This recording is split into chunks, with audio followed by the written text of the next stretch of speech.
decided to take part of the interview?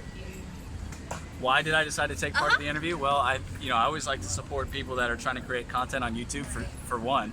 And two, I think it's interesting that you guys are trying to interview expats because it gives you guys insight into an outsider's opinion of the place where you live. So I think that's really cool. So I wanted to do that, but I'm always open to doing this kind of thing. So you found the right guy. So nice from you. Thank you for No problem. You're our first interviewee. That's fantastic. Yeah, So we are just about to start the vlog, so let's see how it will turn to be. Cool. Okay, which part of the world do you come from? So I come in from a few different parts, really. I was born in Northwest Africa, and then I lived in Wisconsin, in the United States, and then I moved to Texas, where I grew up, and I've spent the last 27 years or so. And then now I live here, and I will soon be moving to Amsterdam, actually. So very exciting. Wow. Yeah. And how come that you decided to stay in Hungary? I decided to stay in Hungary because, one, my company has an office here, so it was easy to move here. And then two, because I looked up pictures of this place, and it's one of the most beautiful places I've seen. So I wanted to come and check it out, and I wanted to start in East Europe because I know it's the true Europe, and the further you get west, the more Americanized and commercial it becomes. So I wanted to start in Hungary. And do you consider Hungary as part of Eastern Europe? I would absolutely consider Hungary part of Eastern Europe, yeah. It's an interesting question for me because we like to call it Central Europe. Yeah, and if you look at a map, it is central. But my mother's from Belgium, and she calls this part of Europe Eastern Europe. And I think a lot of people do, but it is very central geographically, you're right. Usually the Westerners call it Eastern Europe, yeah. And we in Hungary like to call it Central, but I really don't mind. Sure, good. I'm just always interested to know. Okay, how long have you been living here? I haven't been here long. I moved here March 19th, so, less than 2 months, right? And how do you like it? What are your first impressions about Budapest? I love Budapest. First impression, it's one of the most beautiful places I've ever been. The other side of the river is amazing, and all the architecture. One thing about Hungary and Budapest and Eastern Europe, the buildings are so much older than they are in the United States. And in the United States, they almost look the same. They're all shiny and new and modern. But here, there's actual history and detail, and everything's carved out of stone, and it's just completely different walking around. I could just stare around. So what was your question again?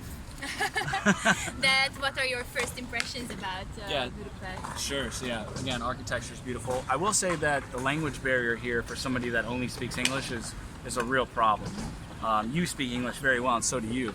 The cameraman, the guy holding the camera. But most people you can't really have a full conversation with, and you certainly can't transfer emotion, and you can't transfer jokes or sarcasm. So it's really hard to make friends and build relationships. So that's my biggest thing that I don't like, I guess you would say. And generally, what do you think about Hungarian people? Because I know we have this language barrier here, and I think that this is one of the main reasons why people feel frustrated when talking to a stranger. Absolutely. That they can't really find the proper language or how to express themselves. So do you think that...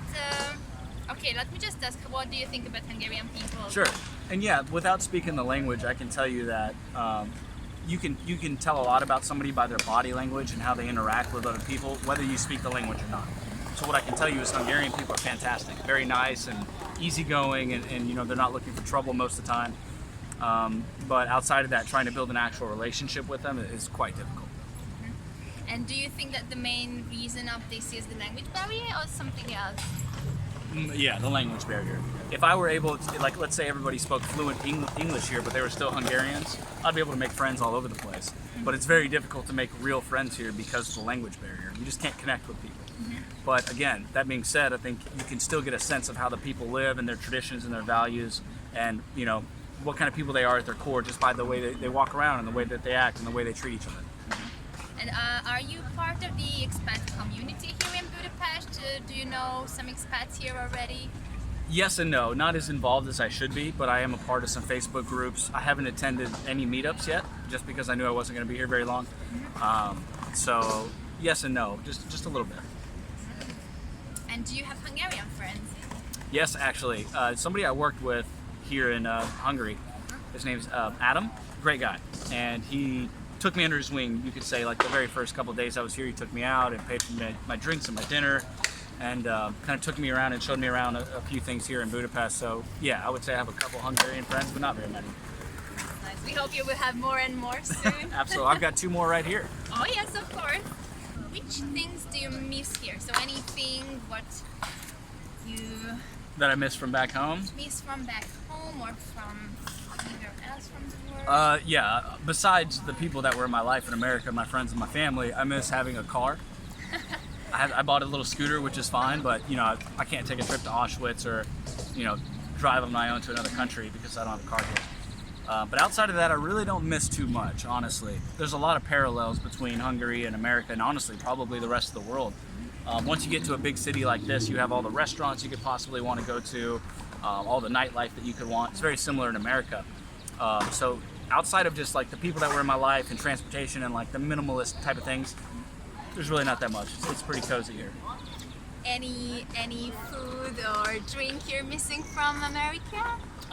The only thing that I'm missing, which I had Sarah bring me actually, my friend that's visiting me from the United States, is hot sauce. Oh really? Yeah, because it's hard to find. You guys have sriracha here, but that's about it. But like good old... Are you really missing hot sauce Yes. from Hungary? That's so weird. Yes, I know, it's weird, right? But I'm from Texas. Yeah. We eat a lot of hot sauce. So But have you ever tried erős pista? I've never even heard of It's that. a very famous Hungary. Like Hungary is famous for the red pepper. Yeah. So we have this erős pista, and you definitely have to try. I will bring you one. I would love to try. It's not a hot sauce, but basically the red pepper, squashed or Yeah, crushed red pepper. yes. Yeah, sure. But it's rather like a paste, not a dry thing. Okay, yeah. Not a powder. I definitely would like to try it. I like the heat. I like hot sauce and putting it on my eggs and putting it on everything. So I'll definitely try it. It's so funny that you're missing. It's like something I've never thought that you can miss from Hungary. Yeah, we haven't met somebody from Texas. We eat a lot of hot sauce. So, Oh, that's new for me. yeah. Okay, and do you have a favorite place to wind down? That's a good question. I really like Simple Kurt. That's very touristy, right? But I also like it a lot. yeah, I love that place. It's awesome. I'm actually going to take her there at some point. Yeah, I would say that would be my spot. You can always meet people from all over the world there because it's such a touristy, area to go. There's people that speak English and people from China and people from all over. So it's a good spot to go. And are they open to talk with strangers? As long as you're nice enough, yeah. I guess you're nice enough Yeah. to talk with. Yeah, sure. How about that? Some questions from Sarah? Yeah, come on, Sarah. Are you in the mood Come to in have here. some? If you want to. Yeah. This is my friend Sarah from Texas. Hey guys. Thank you for having us. You just arrived yesterday, if I'm correct. This morning, actually. Oh, this Yeah, morning. I had a red-eye flight overnight, so a little bit of sleep, but I'll get sleep later. It's fine. I had to take advantage of the day. It was so nice weather. It is beautiful. Interesting. So obviously, I've only been here for like 12 hours. No, maybe like 8. There's no immigration, hardly any customs. You just get off the plane and grab your bag. Yep. Is it different from America? Yes, you'll typically get like a lot of paperwork on the plane. You have to fill it out, where you're going to stay, the address, the phone number, as well as what like your immigration, if you're bringing any fruits, vegetables, meats, imports.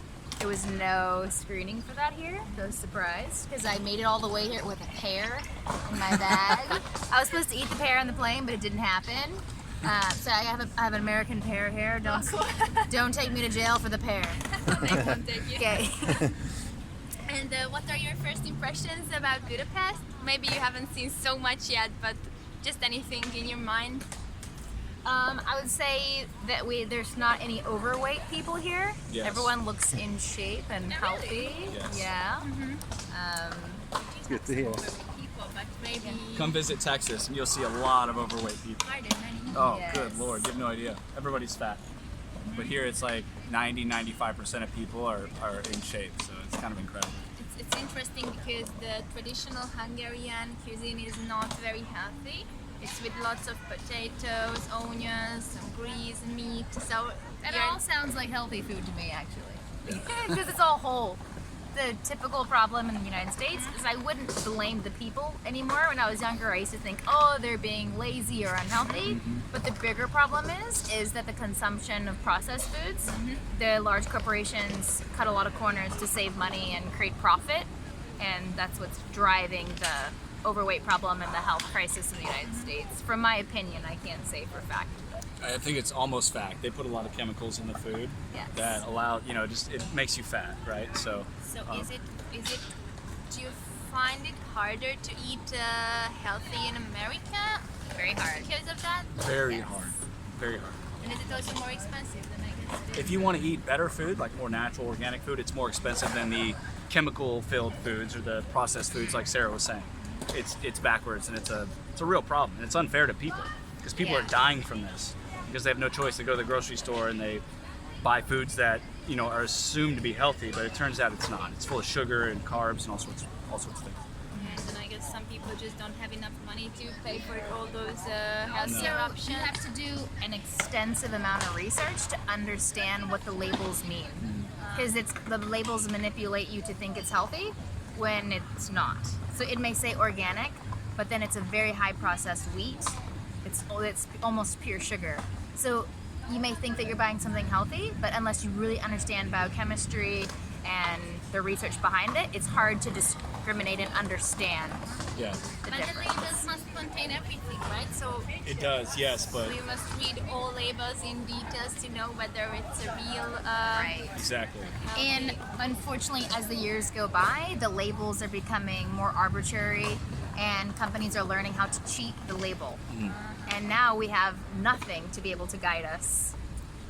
For example, a package may say fat-free on it, but the truth is it's packed with sugar that is not yet fat, right? But it turns into fat, so it may not have any additional fat added to the foods, but the chemicals and the ingredients in it are very terrible for you. But fat-free, you may think, oh, that's healthy, it's got no fat, but it's just not the case.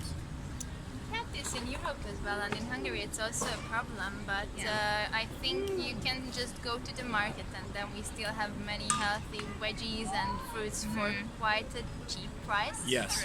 I don't know what do you think, but I don't think that it's very expensive No. to eat healthy. And I went to the market yesterday. That's true. I was blown away how cheap it was.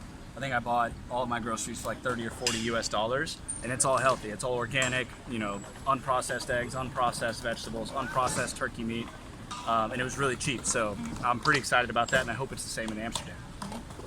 When will you move to Amsterdam? I'll be there probably July 1st. Oh, so you will have a short stay in. I've got to go back to America in 2 weeks. Oh, in 2 weeks. Oh, that's so short. I know. We thought he was going to stay for 1 year Yeah. originally. And then the plan changed to. Plan changed. Yeah. Do you speak any Hungarian? I can say thank you, Kosonom. Good. And what was it? Thank you is, or excuse me, you're welcome is what, ceviche? Szívesen. Not Ceviche. ceviche. I also like to eat ceviche. So close, but It's delicious. But no, not that much. And how about egészségedre? What is Yeah, that? What's cheers. That? Cheers, right? Cheers. Or when we are sneezing after that, we also say. It's the longest way to say cheers ever. Yes. So no, I don't know that one either. But Egészségedre. How you say? Egészségedre. Oh no. Egészségedre. Egészségedre. yeah, Almost. that's I great. feel. I will That's a say long that one. most people, especially in this area, know enough English to where you can get by. You don't need to know any Hungarian because they know the basics about what you need and that sort of thing. You can have a general conversation with almost anybody around here at any store here, so it's not too bad.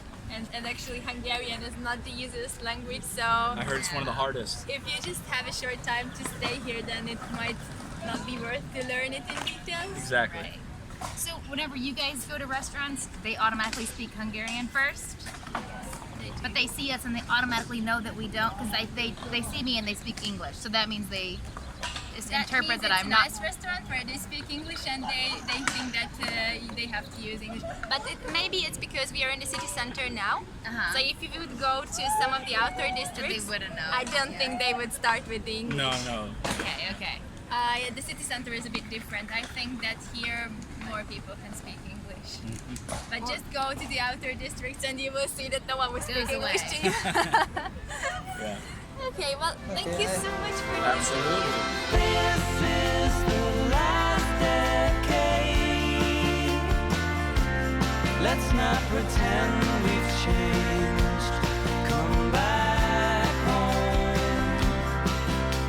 See how the sun decays over our